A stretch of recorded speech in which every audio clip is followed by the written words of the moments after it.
Olá, meu pessoal, boa noite. Boa noite a todos e todas. Estamos aqui iniciando mais um bate-papo. Deixa eu chamar aqui o nosso querido, amado, grande mestre. Já estou vendo você aqui, mestrão. Vou aqui chamar o nosso querido convidado Marcos Palmeira, enviando aqui para ele.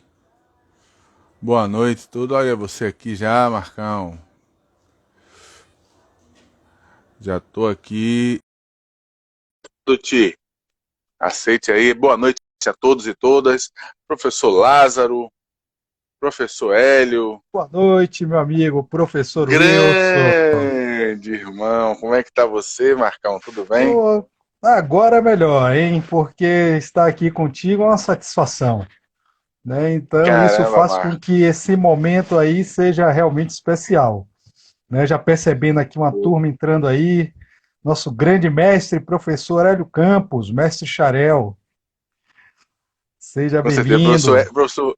professor Hélio, ele é um entusiasta, um dos grandes ícones da educação física aqui do nosso estado e do Brasil, que tem acompanhado a gente constantemente, mas tem uma galera realmente aí, ó, professor Lázaro, Ítalo também, um amigo que vem acompanhando a gente nesses bate-papos, Gabi, Queiroz, Ana Clécia Queiroz, que é também professora de educação física, enfim. Meu querido, é uma satisfação imensa estar com você, estar com todos e todas vocês. Eu queria só rapidinho, um minuto, falar desse projeto. Eu faço questão de falar desse projeto no início, porque ele é um projeto que eu pretendo levar ele para a vida, sabe, Marcos? Sim, Surgiu de uma provocação de uma das pessoas que eu mais amo, que é meu filho. Meu filho tem 10 anos de idade e ele falou para mim, meu pai, ele falou na verdade assim, por que você não cria um canal? Que ele tem um canal do YouTube dele, né? Por que eu não cria um canal no YouTube? Ele, pai, canal no YouTube, ele disse, é legal, você tem muito aluno, você tem conhece várias pessoas, cria o canal. Eu criei o canal, ele disse, por que você não faz também live? Ele incentivou, né? Ele me que fez bacana. essa provocação, aí eu criei o Prof. Wilson Brito Filho Convida e comecei a chamar, convidar uma série de amigos, de pessoas que têm representatividade na educação física, têm representatividade na minha vida, pessoas que falam da educação, da saúde, da educação física, do lazer, e a gente vem fazendo isso algumas quintas, uma quinta sim, outra não, passa 3 quintas, a gente vai fazendo isso de forma bem fluida, bem tranquila, é um bate-papo, é um momento de trocar informações, de que as pessoas que estão nos assistindo possam também estar trazendo essas dúvidas, questionamentos, porque isso fica gravado e serve como um canal de difusão. Eu costumo dizer que se a pandemia teve alguma coisa que prestou, se é que teve, esse estreitamento do contato. Olha onde você está, cara. Você está em Sampa. Você está a quantos quilômetros de distância e a gente está aqui batendo esse papo. Quanta gente vai assistir a gente, pode não assistir hoje, mas vai assistir esse bate-papo sobre uma temática, inclusive, Marcos, eu queria parabenizar, assim, pela ideia de tratar o tema. É um tema que você tem uma familiarização muito grande, mas falar de surf, falar de atividades aquáticas. E dentre as atividades aquáticas, a gente tem uma graduação, né? Uma gradação e Sim. graduação, aquelas que são positivas, aquelas que são tradicionais, aquelas que não, e o surf, dentre elas, é uma das práticas que ainda é entendida por algumas pessoas como algo ruim, como algo vinculado a uma perspectiva pejorativa. Então, falar do surf e atividades de aventura como perspectiva de carreira da educação física, não teria ninguém melhor do que você, irmão, para falar sobre isso. Mais uma vez, eu agradeço demais a sua presença, esse bate-papo. E agora a estrela é você, se apresente e a gente vai batendo um papo aí com a galera. Obrigado a todos vocês e vamos lá, vamos batendo um papo aí com o Marcão.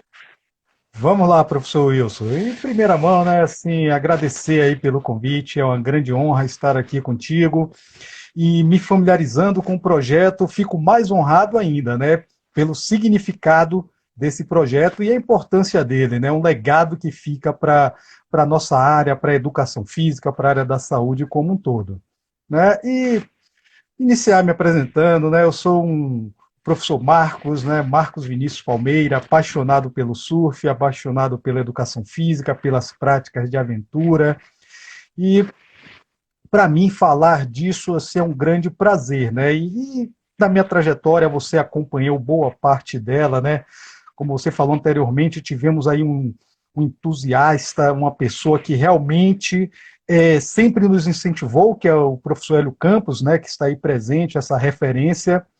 E no início da década de 90, quando o surf ainda tinha essa conotação mais pejorativa ainda, né, que não chegava nem próximo do status social, político, histórico que nós atingimos hoje, né, no século XXI, mas na década de 90, quando não tínhamos nenhuma organização realmente estruturada para o surf competitivo, o professor Hélio Campos me incentivou a pesquisar a modalidade, a contribuir, né, de alguma maneira dentro da educação física com essa modalidade. Eu estava vindo de uma carreira meteórica como competidor, sem grandes resultados, né, sem expressão na competição, mas tive o prazer de vivenciar todas as nuances do surf, né? Não só a competição, mas a vertente do lazer, a vertente relacionada à confecção de pranchas, né, quando era um mercado ainda restrito, a vertente relacionada à confecção, né, de implementos, de acessórios, e tudo isso na virada da década de 80 para a década de 90, quando veio essa oportunidade de adentrar, né, ao seio da Universidade Federal da Bahia, né, de onde temos a honra de sermos egressos, né, e lá, com certeza, né, contando um pouco dessa minha vivência para o professor Hélio Campos, ele falou, ó, Marcos, vamos realmente aprofundar essa busca. E era um momento que não haviam estudos científicos, né, sobre surf, não haviam elementos teóricos, né, estruturados que pudessem nortear essa empreitada. E isso me desanimou, professor Wilson. E no momento do desânimo, novamente, o professor Hélio Campos chegou e falou, não, isso realmente existe essa realidade, mas se não há subsídio, você tem que iniciar esse processo. E aí esse estímulo, né, com esse estímulo eu ingressei na primeira turma de treinamento desportivo da Universidade Federal da Bahia, né, no ano de 2000, com 2001. Tive o prazer de também ter Hélio Campos como meu orientador, aonde eu propus um programa de treinamento a partir de uma periodização específica para o surf, né, que deu origem ao nosso primeiro artigo científico publicado na Revista Baiana de Educação Física. E daí não parei mais, né? Desenvolvi diversos programas de treinamento, né, num contexto experimental, dentro de uma perspectiva de projeto piloto, com diversos atletas, né, no circuito estadual da Bahia. Tivemos a obtenção de resultados expressivos, e daí fomos buscar, né, mais elementos institucionalizados, né, a nível de estudos, de pesquisa, para continuar nessa empreitada. E daí buscamos o curso de mestrado, também onde nós investigamos as influências, né, de sistema nervoso autônomo na prática do surf competitivo, que deu origem a alguns artigos, alguns capítulos de livro, né? Na sequência, passamos para outros patamares, ingressamos no ensino superior, no curso de Educação Física, começamos a orientar diversos trabalhos, tanto na Universidade de Guarulhos, quanto na Faculdade Piaget. Conseguimos, né, conciliar essa busca científica também com a educação básica. Então, atuei por um bom tempo na rede estadual da Bahia, sempre que possível, né, na cidade de Salvador, levando os alunos para práticas, né, no mar, práticas com surf. Daí, vim para a rede municipal de São Paulo, rede estadual, aonde buscamos trazer o surf, né, com um pouco mais de dificuldade devido à questão da distância, mas buscando estratégias de levar os alunos a vivenciar alguns elementos, né, pertinentes a essa prática, mesmo que de uma maneira artificial, dentro de piscina, dentro das possibilidades. E daí não paramos mais, Wilson. Hoje, né, eu tenho a honra de fazer parte, né, de um grupo seleto também de professores, né, e eu vou dar destaque à área da educação física, que são os professores da rede de institutos federais, né, que que é uma rede de grande relevância no ensino técnico, no ensino superior no Brasil, e hoje eu componho o quadro docente do Instituto Federal da Paraíba. E assim, tenho muito orgulho, porque eu vejo um comprometimento, vejo uma valorização com as nossas práticas, né, com nossas ideias, e o surf sempre envolvido, né? Tem um grupo de pesquisa em práticas corporais de aventura no Instituto Federal da Paraíba, porque o surf ele está envolvido, né, dentro desse contexto das práticas corporais de aventura. E para não ficar, né, muito específico com o surf, né, considerando ele meu carro-chefe, mas eu busco abordar outras práticas, né, a nível de abordagens metodológicas no contexto escolar, no contexto de formação de profissionais de educação física no ensino superior, tanto nos cursos de graduação quanto nas pós-graduação, nos cursos de pós-graduação, tanto lato sensu quanto estrito sensu, e vamos sempre assim buscando encaixar, né, as práticas de aventura dentro dos planos de ensino, né, lógico, respeitando todo o processo institucional, todo o processo legal, né, que a gente parte aí de alguns documentos como um parâmetro, né, quando a gente fala em educação formal, em educação básica principalmente, né, então a gente busca trabalhar em cima dos PCNs. Hoje nós temos um fortalecimento com a BNCC, né, que tem uma abordagem específica sobre as práticas corporais de aventura. E, aliado a isso, eu venho acompanhando esse crescimento, né, essa valorização do surf. Né, que essa história que começou no final da década de 80, chega no século XXI, no ano de 2021, com uma transformação assim muito grande, né, uma transformação muito significativa.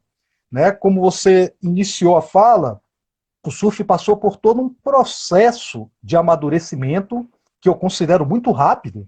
Né? Se formos fazer um levantamento, um breve levantamento histórico, o surf é apresentado para o mundo na primeira década do século XX, né? Mas precisamente a partir da Primeira Guerra Mundial, né? Quando Duque Kahanamoku, um havaiano, né? Um seguidor do lifestyle, né? Que o surf ele surge como estilo de vida.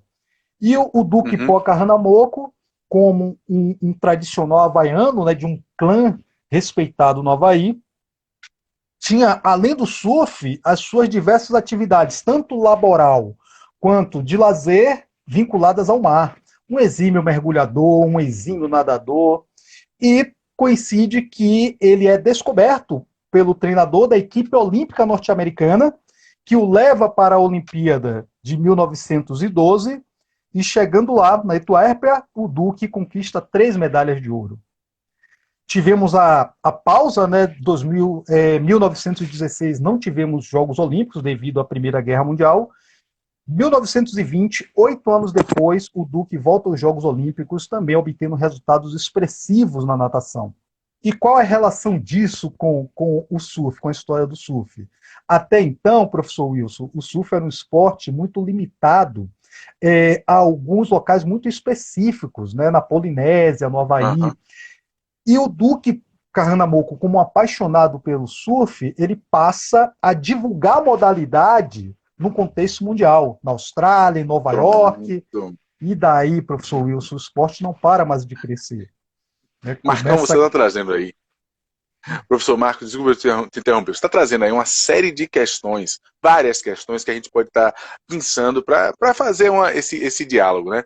Primeiro, Sim. Você fala de um momento de iniciação e hoje estar num nível, num grau de percepção do surf e das possibilidades outras do movimento das práticas corporais em ambiente aquático ou de aventura, mas que esse processo ele surge a partir de uma provocação de um colega professor, que, mesmo não enxergando a produção, a existência de uma produção sistematizada, de uma organização sistematizada dessas práticas, ele ainda assim foi um motivador para que nós que você pudesse, a partir daí, ser hoje uma das referências nessa modalidade dentro dessas práticas. Então, observe, esse primeiro ponto que você traz, eu estou chamando a atenção, porque muitas vezes nós nos encontramos frente à ausência de uma determinada ação, de uma determinada atividade, e nós freamos. Tem aí uma questão de não conseguir enxergar possibilidades, e a presença do profissional, a presença do amigo, a presença dessa pessoa, ela é diferencial para poder nos motivar ao processo. Esse é um primeiro fator que eu queria chamar a atenção, da importância desse fator, desse sujeito, dessa pessoa motivadora, desse profissional com um pouco mais de percepção de mundo, desse profissional, dessa pessoa, desse professor, na vida de cada um de nós. Aconteceu na sua e aconteceu na minha também. Uma segunda coisa que me chama muito a atenção é que existem estereótipos, sim. Existiam de forma significativa, perduram alguns ainda no surf, mas em outras modalidades, em outras práticas. Até no campo do conhecimento, nós temos, infelizmente, ainda alguns estereótipos, alguns pré-conceitos. Sem conhecer o campo, sem conhecer as possibilidades, nós temos um conceito prévio que, via de regra, ele acaba acontecendo de forma negativa, por questões diversas. Então, implica nisso aí a necessidade de nós nos aprofundarmos e debruçarmos cada vez mais sobre o conhecimento. Nunca nós paramos de estar necessitando dessa visão ou desse contato com o conhecimento. E um terceiro ponto, que alguns colegas de você aí vai concordar bastante comigo, existe uma briga muito grande sobre essa coisa do esporte de alto rendimento, o esporte lazer, o esporte populacional, o esporte educacional, como se eles fossem monstros que não dialogam. Eu tenho... e a sua fala, ela toca num ponto que para mim é muito importante porque o esporte de alto rendimento, embora ele não seja prioridade na nossa vida, na vida da maioria da população, até porque ele exclui mesmo em determinado momento, ele é próprio enquanto exclusão, então ele não é prioridade das políticas públicas, não é prioridade para a gente, mas para um público específico, mas ele é uma das grandes referências para que você possa ter acesso a determinadas modalidades que não as modalidades únicas. Exemplo, nós temos o futebol, todo mundo futebol, o tempo todo futebol. Todas as outras práticas acabam sendo esquecidas. Não fosse o esporte de alto rendimento, as Olimpíadas, os jogos estudantis, os jogos que trouxessem outras modalidades, provavelmente as pessoas não teriam nenhum acesso a outras modalidades. Então, a presença do esporte de alto rendimento, para uns ela é forma de vida, forma de grandes eventos, de grana, forma de se superar. Para outros, ele é um espelho para que eu possa ver que existem sim possibilidades de desenvolver outras práticas. Não com equipamento, aquele equipamento mais caro, mas vivenciar práticas dentro do que a gente vai entender como ampliação do repertório psíquico, cognitivo, motor e social, que as práticas corporais podem possibilitar. Então, assim, na sua fala sobre essa questão, eu já fico aqui em ebulição. E aí, pessoal, perguntem, questionem, o cara é o cara, pelo amor de Deus, eu quero ver vocês falando. Na verdade, professor, essa dinâmica do esporte de alto rendimento, ele contribui nesse processo, né? Isso mesmo, professor Wilson. Infelizmente, nós costumamos dizer que o Brasil vive uma monocultura desportiva.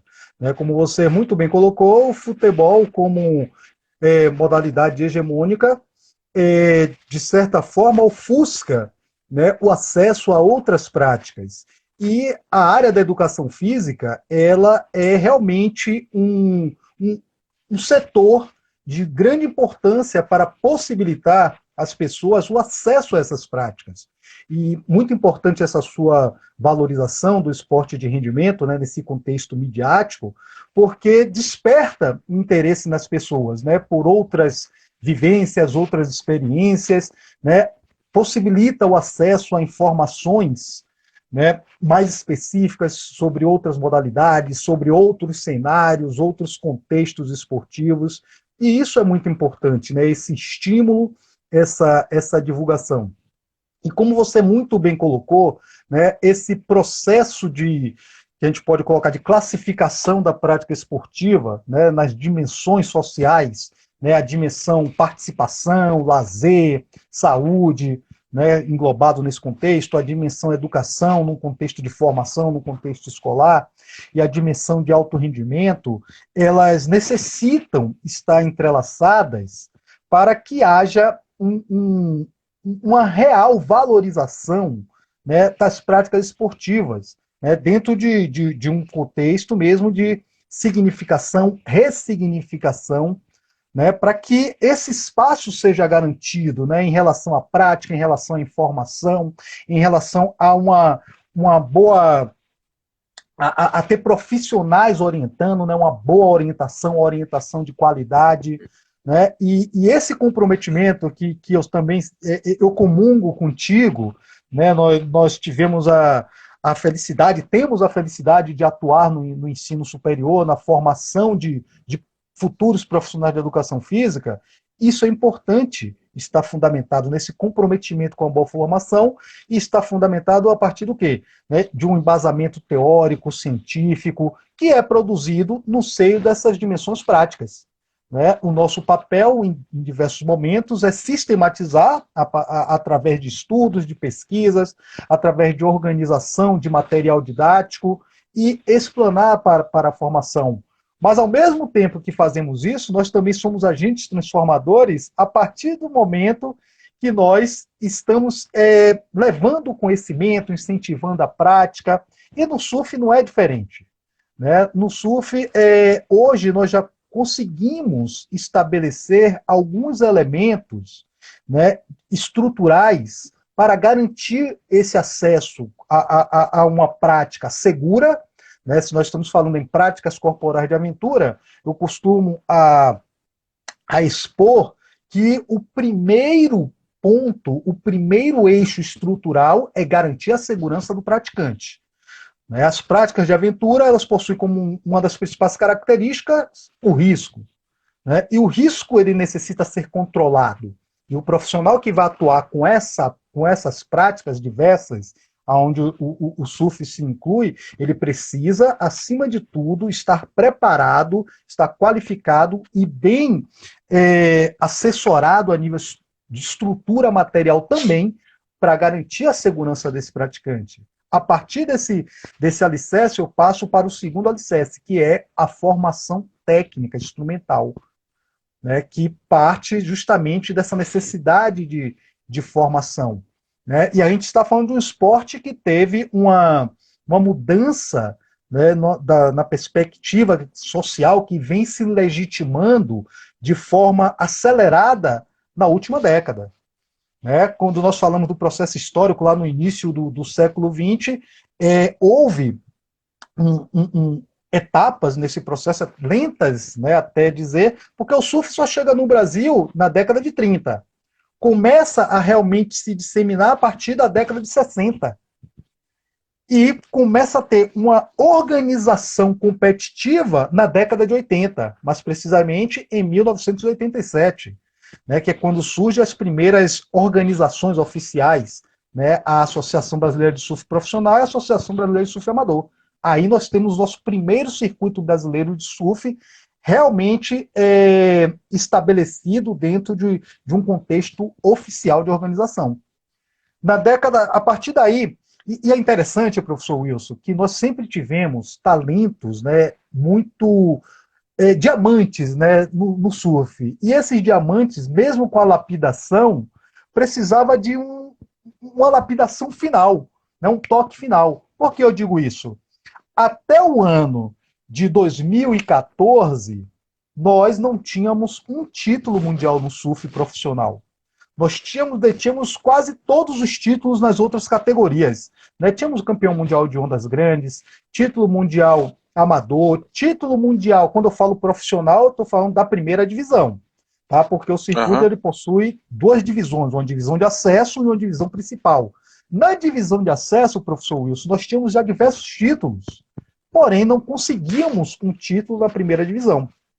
Porém, um trabalho de formiguinha que começou lá na década de 70, 80, porque cada personagem dessa história, né, contribuiu com esse momento atual. Hoje nós somos a pátria número 1 do esporte, temos a hegemonia mundial do surf. Tem até uma pergunta Tem duas perguntas, na verdade. Uma primeira que é do professor Lázaro. Manda aí. Lázaro é um amigo nosso, é professor de educação física, faz parte da Associação de Professores e Profissionais de Educação, como o professor Hélio também, da Associação de Sim, Professores e Profissionais de Educação Física e Profissionais de Educação Física do Estado da Bahia. E Lázaro fala o seguinte: grande iniciativa.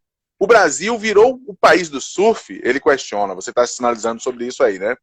Já teve alguma experiência com algum atleta com deficiência, cego, por exemplo? Essa é um primeiro questionamento.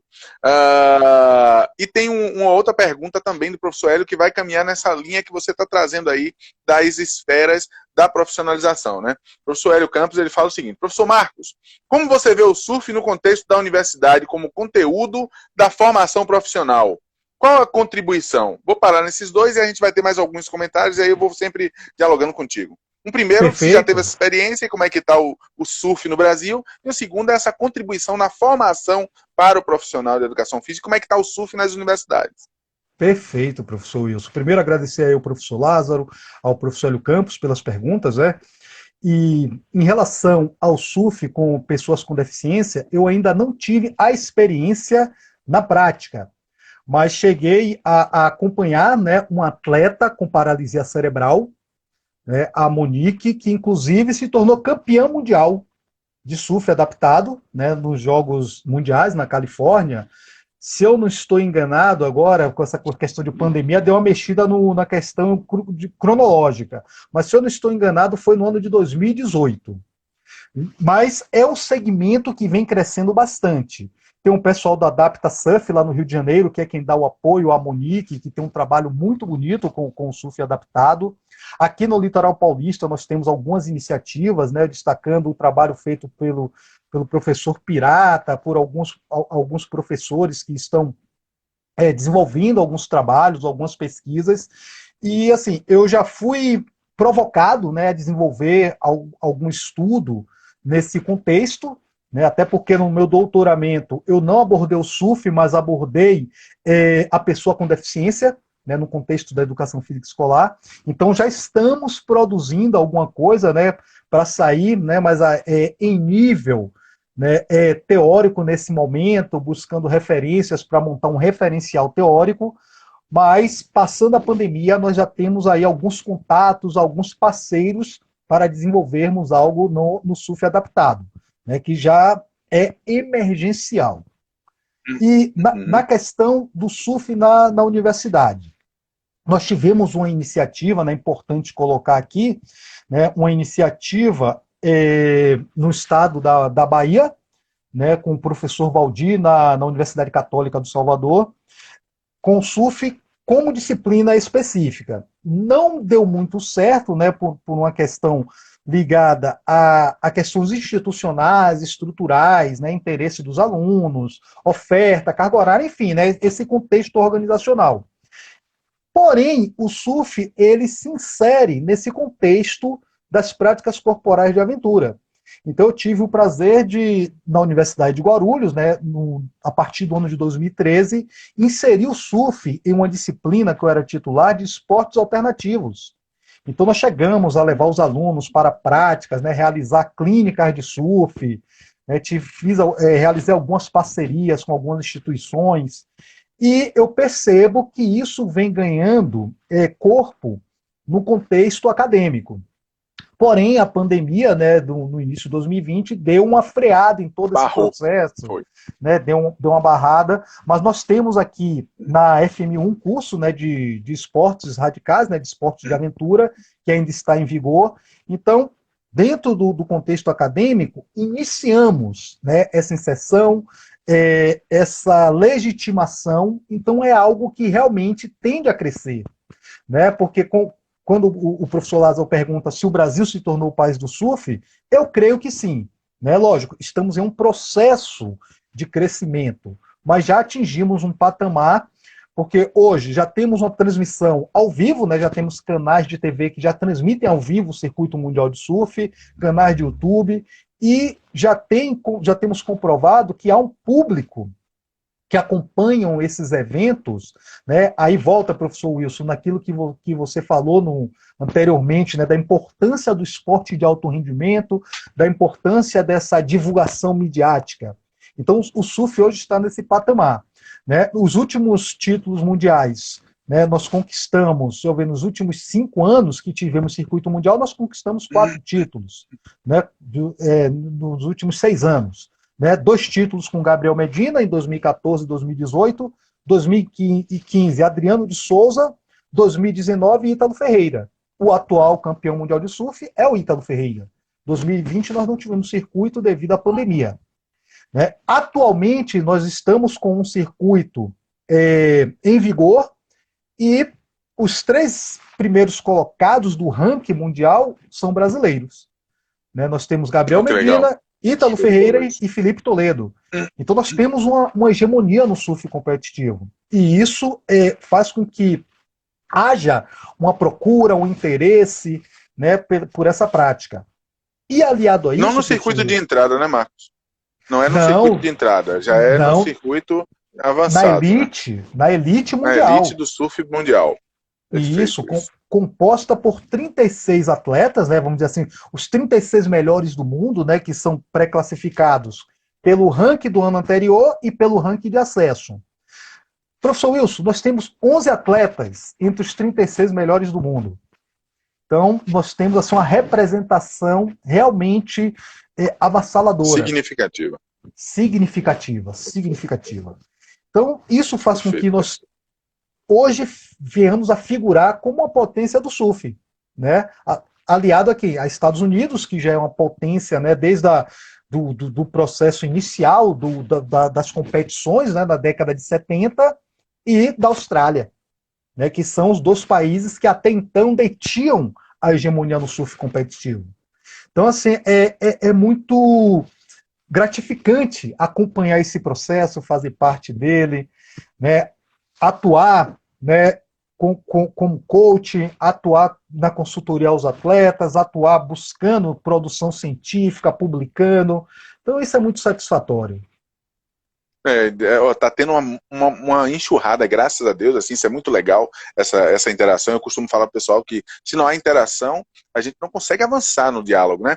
E tá tendo uma enxurrada aqui. O professor João Franco, ele faz um comentário sobre aquela situação que você tinha sinalizado, dando boa noite, dizendo isso: o risco deve ser calculado, inclusive, para a tomada de iniciativa de prevenção e preservação da integridade dos participantes, deve ser preservada a sensação de risco. Então, falando sobre aquilo que você tinha sinalizado, que é um dos pilares para o desenvolvimento das atividades físicas e ambientes naturais, as atividades de aventura, né? E mais à frente ele faz uma provocação que você já falou, que é acerca somado ao que o Lázaro tinha sinalizado, acerca da presença de pessoas com deficiência, de pessoas com transtornos mentais, que você já traz aí esse diálogo. E o Juan Parente, ele pergunta o seguinte: como é a comparação entre o surf quando comparado no sul e sudeste com o nordeste? Como é que se dá essa relação? Nós estamos no ranking mundial, e aí, Nordeste, como é que está nisso? Nós que temos aí uma litoral para dar e vender e emprestar. Como é que está essa comparação Sul, Sudeste e Nordeste? Uma pergunta do Juan. Então, vamos lá, né? Primeiro, boa noite aí ao professor João Franco, ao professor Juan. O professor Juan é um colega de Instituto Federal da Paraíba, um grande pesquisador aí da área da educação física também. Vou começar pelo questionamento do Juan, e aí eu volto do João para manter essa cronologia. Então, hoje, em nível de Brasil, não temos mais vamos dizer assim, essa rixa, né, em relação à questão Sul, Sudeste e Nordeste. Até porque o surf, né, em si, no seu contexto competitivo, ele historicamente não tem espaço para essa questão mesmo preconceituosa que a gente vê em alguns esportes, né? Questão do preconceito com o Nordeste ou preconceito com o extremo sul. Historicamente, o surf já não tem isso. E quando a gente leva para uma comparação a nível de resultados, hoje nós temos um campeão mundial que é nordestino. O Ítalo Ferreira, ele é natural, né, do Rio Grande do Norte, da Baía Formosa, né? É o primeiro nordestino campeão mundial, mas nós tivemos diversos nordestinos no circuito mundial, nos representando bem. Né? Da Bahia nós tivemos o Cristiano Espirro, nós tivemos o Armando Daltro, né? Subindo no Nordeste, nós tivemos grandes referências, né? A Tita Tavares, o Carlos Burle, que hoje é uma das referências no surf de onda grande. Então nós temos, assim, nomes significativos no Nordeste. Quando a gente vai para o Sudeste, nós temos o Gabriel Medina, o Adriano de Souza, né? O Gabriel aqui de São Paulo, de Marizias, o Adriano de Souza do Guarujá. Então, hoje a gente não vê muito mais essa questão vinculada aos atletas, ao sinal competitivo.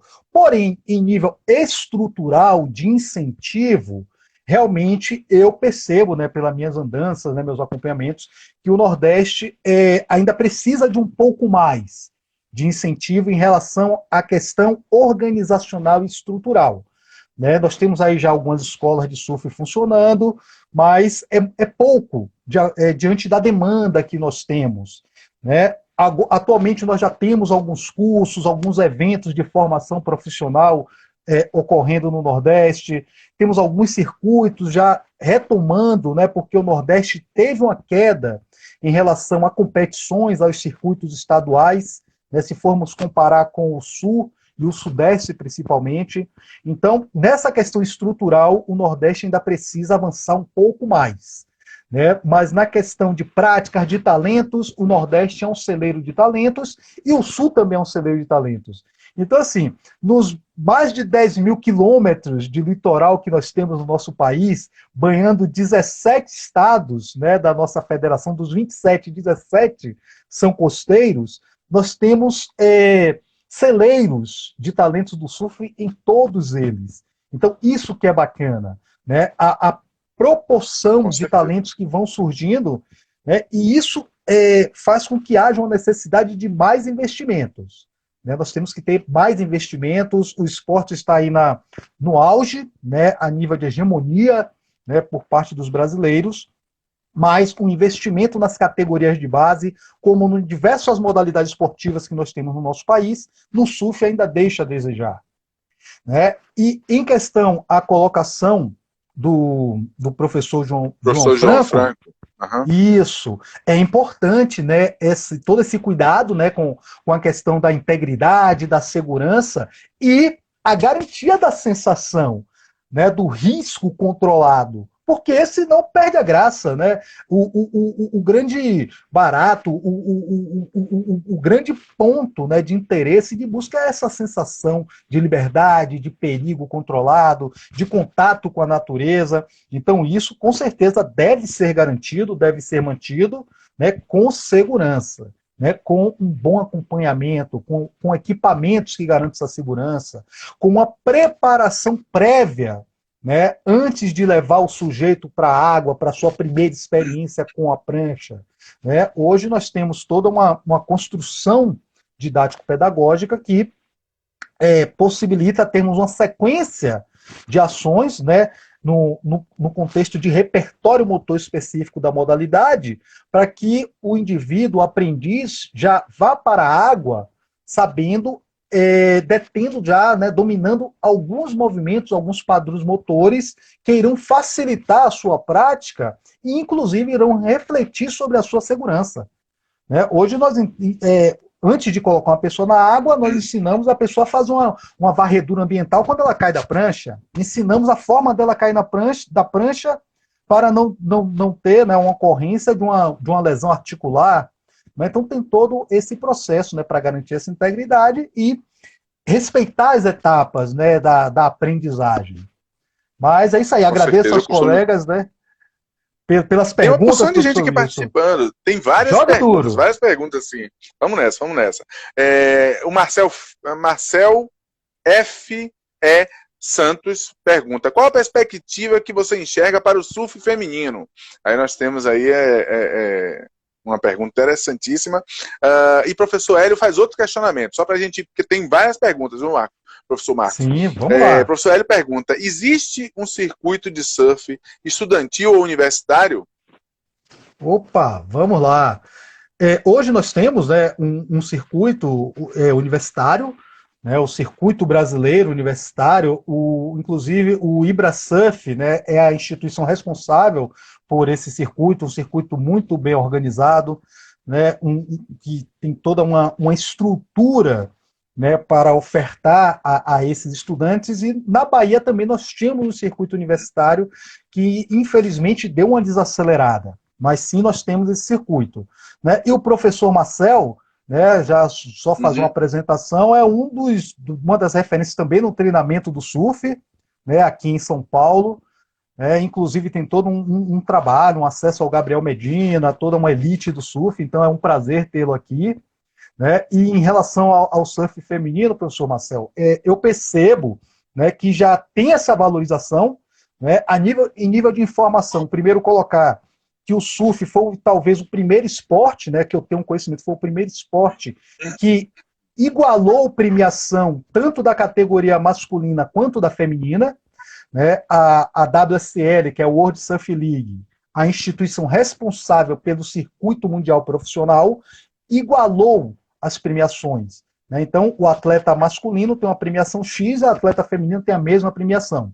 No Brasil, nós estamos percebendo um crescimento, né, quantitativo e qualitativo. Né? Quando eu falo em quantitativo, quando nós chegamos no line-up, hoje nós percebemos diversas garotas, né, com suas pranchas de surf, acompanhada de seus maridos, seus namorados, seus pais, ou sozinhas.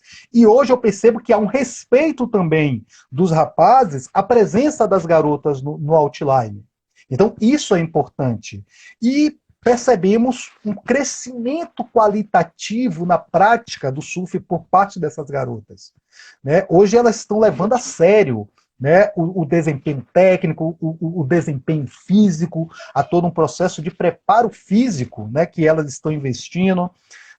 Atualmente mesmo nós estamos, vou até aproveitar para fazer um merchandise aqui, nós estamos com uma produção aí em fase final, né, de um livro, uma produção aí que está aí no forno para ser publicada, específica sobre o surf, e nós temos algumas autoras, né, que são praticantes, né, da modalidade, que atuam com a modalidade como profissionais, e isso é muito satisfatório quando nós estamos organizando, né, uma obra dessas. Mas temos sim uma perspectiva de crescimento. Ainda não está no ideal que nós esperamos, mas temos essa perspectiva sim de crescimento no surf feminino. Que bom, que bom. Tem alguns comentários, eu queria fazer um comentário aqui que é importantíssimo, tá? Não que os outros não estejam, mas aí, JS Adriano 1 fala o seguinte: professor Marcos, um dos melhores professores que já tive. Eu tô falando que é importante porque eu acho que uma das coisas que mais significam pra gente é reconhecimento, né? Grana é bom, status é legal, mas reconhecimento é um negócio muito bom, e o JS Adriano tá falando aí contigo essa questão. Tem um outro comentário aqui também dizendo que, professor, o Sport TV deveria chamar você para ser comentarista. Fala bonito, é o João Bravo tá falando aqui sobre essa questão. Então, salve Marcão, tamo junto, professor Henrique Martins Personal. E aí o professor Lázaro Leite traz uma outra questão. Temos esperanças em medalha nas Olimpíadas? Eu acho que ele está se referindo a essa... e aí eu faço um acréscimo. Como é que tem sido essa questão da participação efetiva do surf? Ele tem sido constante ou ela é esporádica, como algumas modalidades? Porque tem modalidades que permanecem, né, perene nas Olimpíadas, e outras que elas saem, voltam, saem, ficam muito tempo distante. Aproveitando a fala sobre as Olimpíadas aí do professor Lázaro. Opa, vamos lá, professor Wilson. Obrigado aí pelas perguntas, né? Antes de responder, quero agradecer aí a turma aí pelos elogios. Para mim é uma grande satisfação, né, receber elogios assim dos alunos, que são ex-alunos e atuais amigos, né? E eu sempre, sem demagogia alguma, sempre gosto de me posicionar que a cada aula que nós ministramos, nós aprendemos muito mais do que ensinamos. Né? Dividir conhecimento é sempre algo realmente prazeroso e construtivo, né? Tanto para a formação quanto para nós, educadores, professores, né, docentes. Mas vamos lá. Então, professor Wilson, o surf é um esporte que agora que ele vai estrear, nos Jogos Olímpicos. Nós teremos a primeira participação, né, foi confirmado em 2016, né, a partir de 2016 ele passa a ser um esporte olímpico, sendo que a primeira participação será agora em 2020, né, que vai se realizar em 2021 em Tóquio, como esporte de apresentação, né? Porém, temos informações de bastidores que há grandes possibilidades da manutenção, né? E eu gosto de associar isso a um outro fenômeno que nós estamos vivenciando no surf, né, que é o surgimento das piscinas de onda. Nós temos aí um segmento, né, que vem crescendo nessa década atual, que são as piscinas de onda que possibilitam que ocorra o surf em qualquer local longe do litoral. Lógico, pode vir assim, alguns questionamentos, né, que perde um pouco da questão natural, da imprevisibilidade, né, porque na piscina a onda ela é sempre idêntica à anterior. Né, elas são produzidas em larga escala, mas com a mesma formação, né, o que não ocorre no mar. No mar, a imprevisibilidade é uma das características básicas do surf. Mas temos essa possibilidade. Quanto à questão das medalhas, nós temos grandes possibilidades de trazermos medalhas. Né? Inclusive, os dois líderes do ranking mundial, que são brasileiros, né, o Gabriel Medina e o Ítalo Ferreira, serão nossos representantes. Né? Na realidade, temos uma organização estrutural nos Jogos Olímpicos que será composta por 20 atletas, né, a categoria masculina, e 20 atletas na categoria feminina. Cada país tem direito a levar 2 atletas. Né? Então, o Brasil, nós estamos levando o Ítalo Ferreira e o Gabriel Medina, e no feminino nós estamos levando a Silvana Lima, uma atleta muito experiente no surf competitivo, campeã mundial de WQS, uma atleta que vai com chances de medalha, e a Tatiana Weston Webb, que atualmente está na terceira colocação no ranking mundial. Então, está chegando forte, né? Tem tido uma boa representação nos campeonatos, né, nas competições do nível mundial. Então, realmente, nós temos chance de trazermos medalhas para o Brasil no surf. Que ótimo, que bom, que bom. Tem aqui o João Bravo, ele pergunta o seguinte, professor Marcos, o que o professor sabe sobre o surf em Pororoca? Essa é uma pergunta dele, né? Tem aqui, o professor Roque Sanches está aqui dizendo a você que quando estiver em Salvador, que não deixe de contactar não, para a gente tomar um refrigerante diet. Disse a ele que assim que passar essa pandemia tem que parar e sentar. E realmente, quando acontecer essa vinda, não deixe de falar com a gente não, viu, Marcão? Com certeza. Tem aqui uma fala aqui também de Juan Parente, que ele fala o seguinte, hoje existem tipos de pranchas diferentes para tipos de ondas e propósitos diferentes. Poderia falar um pouco sobre isso? Ele fala, muito obrigado, meu amigo, e parabéns pela live, professor Wilson. Professor, a ideia é que a gente possa realmente criar esse espaço de debate, de diálogo, e sinta-se convidado a também, em algum momento, a gente fazer esse bate-bola aí. Eu acho que é importante e necessário, tá bom? Então, vamos lá. 2 questionamentos, um que é o questionamento do João Bravo sobre a Pororoca, né, surf Pororoca, e o segundo é sobre a questão que o professor Juan Parente traz sobre os tipos de ondas e o propósito diferente delas. Fique à vontade, professor. Então, vamos lá, né? Em relação à questão da Pororoca, hoje nós temos aí, mais uma modalidade, né, uma submodalidade do surf, né? Por que eu falo submodalidade? Porque tem um ambiente geográfico totalmente específico. Né? A Pororoca, nós podemos dizer que são as ondas mais longas, né, do mundo. Então, há todo um processo de organização, né, tanto da equipe que vai desbravar essa Pororoca, se eu posso colocar assim, e aí entra a questão do quê? A equipe em relação à questão de resgate, questão de equipamento, se vai uma lancha, se vai um jet ski, a questão aí já entra na questão que o professor Juan traz, o equipamento específico, as pranchas específicas, porque nós temos, assim, primeiro a questão da diferença, né, da densidade da água. Né, há uma diferença nesse aspecto entre a água salgada e a água doce. Outra questão é o aspecto geográfico, de relevo. Né? Então, a Pororoca ela possibilita muitas surpresas. Né? Nós estamos falando de rio, de uma ondulação que entra no rio, né? Aí tem que ter toda uma questão de maré, né, de condição da maré, condição da lua. Então há todo um planejamento que necessita de um investimento de tempo, de equipe, de a questão da preparação, né, porque possui características específicas a nível de exigências motoras, de capacidades físicas. Porém, João, é algo que está realmente também ganhando forma, ganhando mais adeptos, né, no nosso país. Hoje nós temos assim um grupo realmente expressivo de atletas que estão buscando desafiar a pororoca para a prática do surf. E em relação à questão do professor Juan, realmente há modelos de pranchas, né, que são específicos para cada nível de surf, né, e assim podemos classificar o iniciante, o intermediário e o avançado. Para o iniciante, geralmente, nós priorizamos pranchas mais volumosas, pranchas maiores, mais largas. Por quê? Porque ela irá possibilitar uma estabilidade melhor na água. E isso irá facilitar o processo de aprendizagem, né? Porque nós sabemos que o surf é uma modalidade praticada em uma plataforma de execução que está em constante movimento, né? Que é a onda. A partir do momento que ela está em constante movimento, tem a questão da imprevisibilidade. Nenhuma onda é igual à outra, a não ser na piscina, né? Nós estamos falando assim no contexto de mar. Nessa questão, uma prancha, né, nessas especificações, maior, mais larga, com mais volume, ela irá facilitar o desenvolvimento. Conforme a pessoa vai avançando nesse processo, aí há também uma modificação na prancha. Né? Reduz tamanho, reduz forma. Né? Geralmente, para o iniciante, nós utilizamos pranchas de software, né? Que são os longboard, os fanboard, que são pranchas maiores, mais volumosas.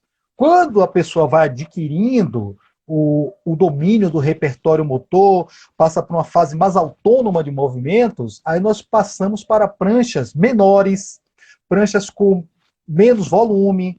Por quê? Porque isso irá facilitar uma mudança de direção, um controle mais veloz da prancha, né, para a questão de execução de manobras. Quando falamos no surf competitivo, aí nós já trabalhamos com pranchas menores ainda, né, bem menores, com menos volume, né, lógico, respeitando a individualidade biológica de cada atleta, mas hoje a ênfase é em pranchas menores e menos volumosas. Por quê? Porque essas pranchas possibilitam manobras com maior grau, né, de dificuldade, com mais velocidade, com mais fluidez, em especial a execução das manobras aéreas, que hoje estão supervalorizadas no surf competitivo, né? Manobras aéreas e acrobáticas.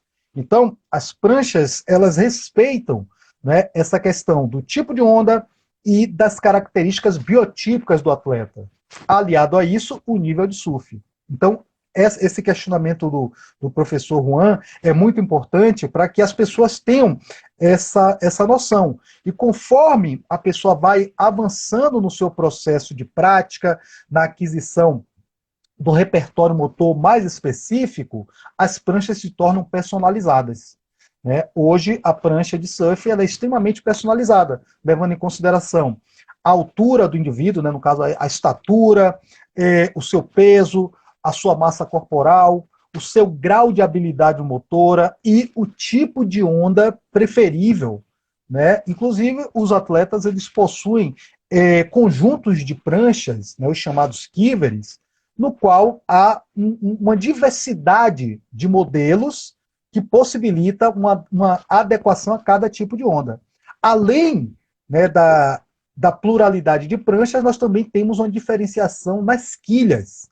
Né? A quilha é aquela parte, né, tipo um leme que vai abaixo da prancha, responsável também pela garantia da estabilidade e do controle. Então a gente tem uma variação de tamanho de quilha, de colocação mais para frente, mais para trás, mais aberta, mais fechada, e até na questão de quantidade. Né? Se são 3 quilhas, 4 quilhas, 5 quilhas, então tem toda essa questão dessa variabilidade de equipamento que realmente interfere diretamente na performance. Seria por aí.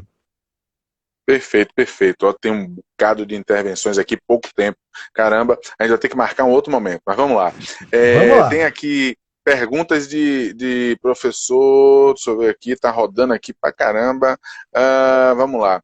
Hoje existe, professor Juan Parente fala, hoje existe um investimento em condomínio e resorts nas praias de Santa Catarina com piscinas de ondas. Você enxerga isso como uma tendência? Uma outra, eu vou fazer em bloco pelo menos de 3 aqui para que a gente possa dar conta. Como anda, Perfeito. professor L pergunta, como anda a produção científica do surf no Brasil e no exterior? E aí, professor Juan Franco, ele vai falando aqui sobre as questões relacionadas à forma de relação que dizem respeito ao que Calóis traz sobre o jogo, Alea, Linux, Agon. Então ele vai trazendo aqui algumas questões na sua fala, dizendo que sim, não tem o Alea, o devir da natureza, mas as piscinas para surf são mais uma possibilidade.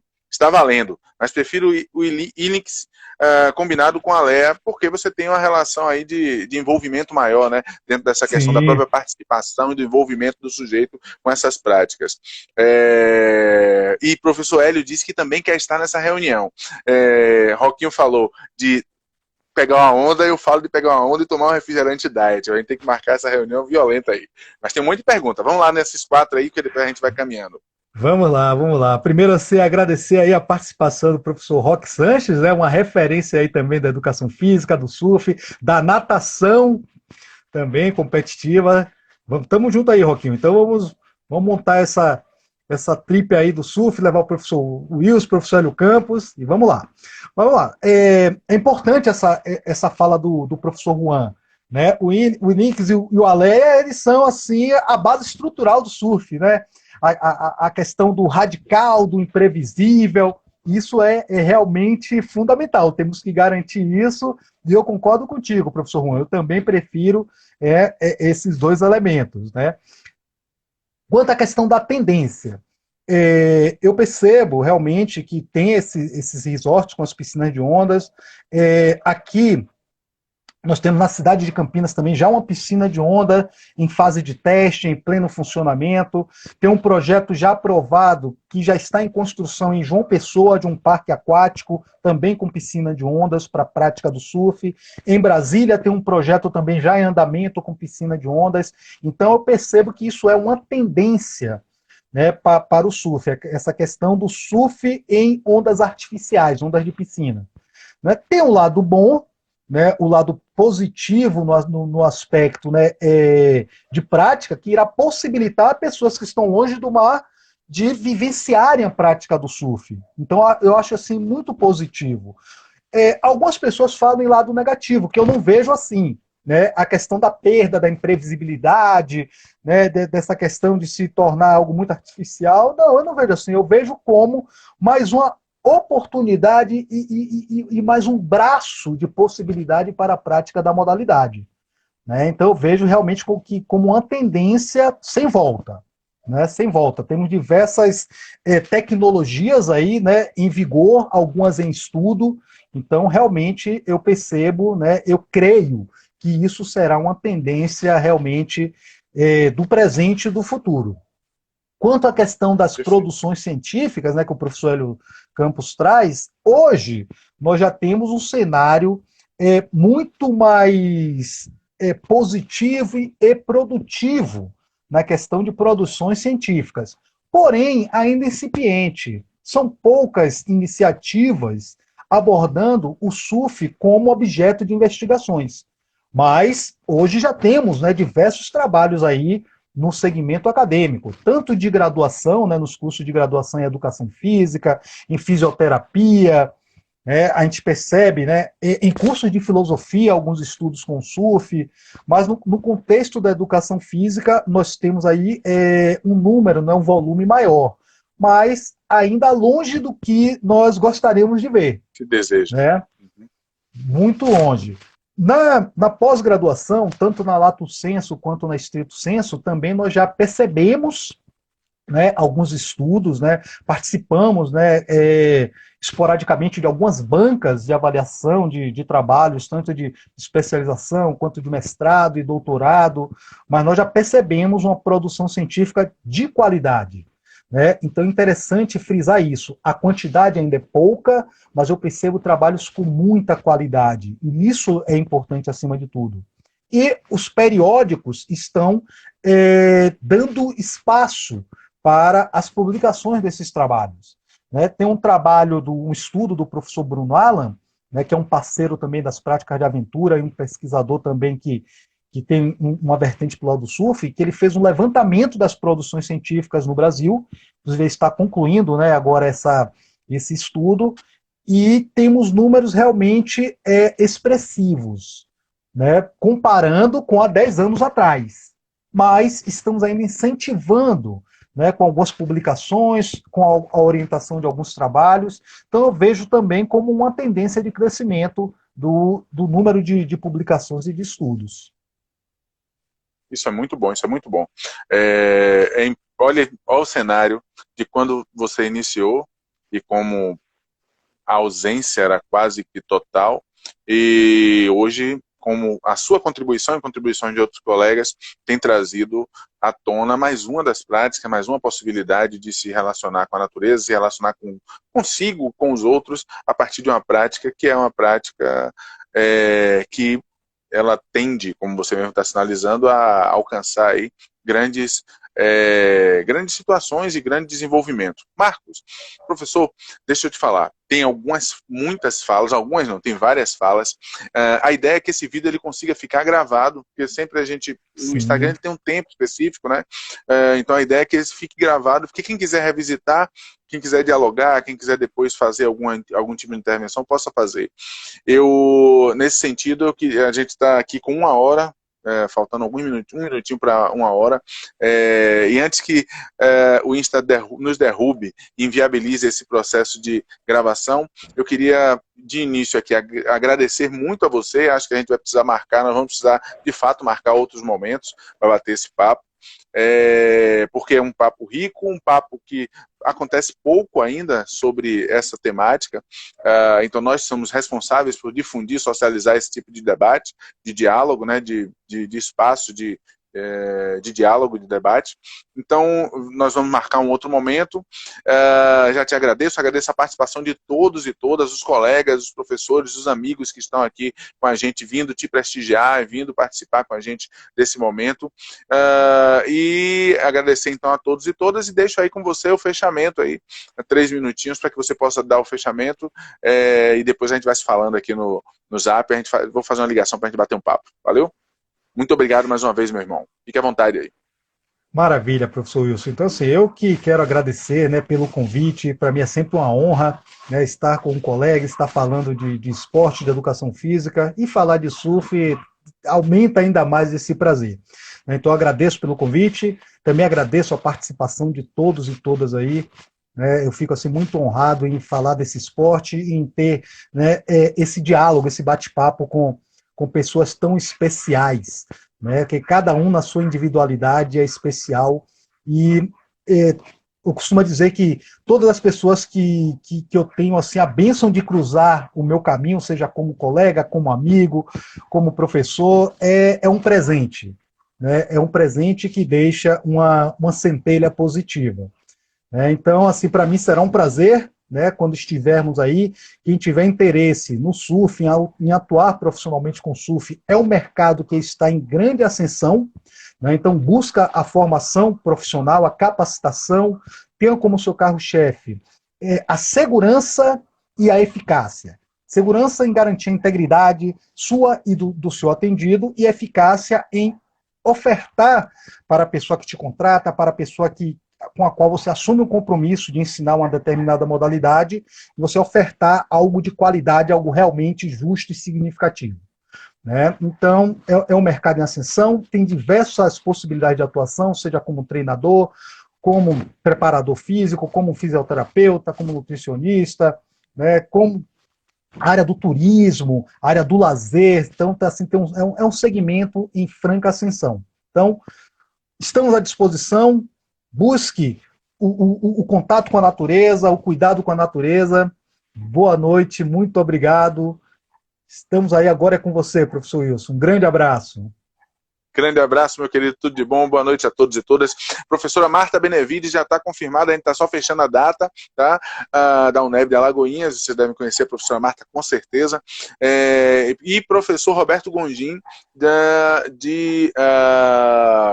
de lá, de Jequié também, vai estar batendo um papo com a gente, e eu vou estar sinalizando aí para vocês aí no Insta, para a gente poder bater esse papo. Abração, professor Marcos, muito obrigado, obrigado a todos e todas. Nos vemos aí em breve. Daqui a pouco eu ligo para ti, irmão. Um abraço, Juan, um abraço a todos.